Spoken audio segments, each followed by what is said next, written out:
Hello, my name is Thayer Zomlefer. I'm from Phoenix, Arizona. I'm 15 years old, and I've been playing the guitar for about 6 years now.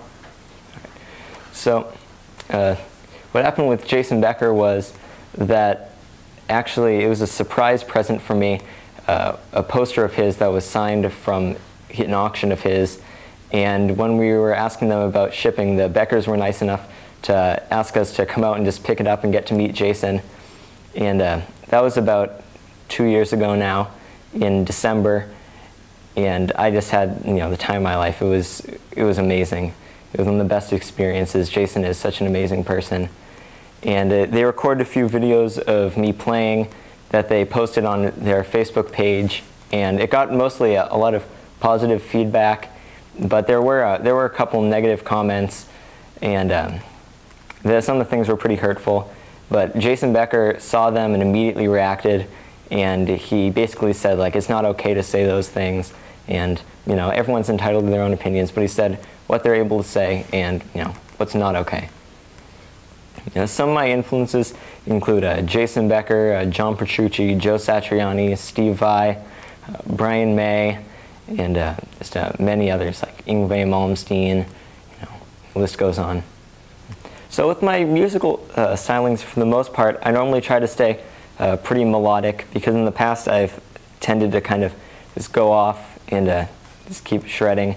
But I've really been inspired by like Brian May and Joe Satriani recently, and I've been trying to capture somewhat of that essence in my playing. And I, for the most part, still like to stick to like neoclassical shred. That's really the style that I like the best.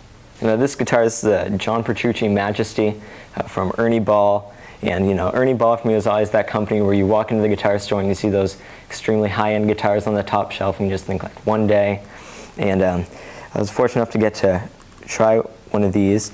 And actually in the store by my house, they had only one that I got to try, and I just thought, like, this is just such an incredible guitar. And I was fortunate enough to be asked to play one, and now this is just by far my favorite guitar that I have. Like, Majesty sums up this guitar.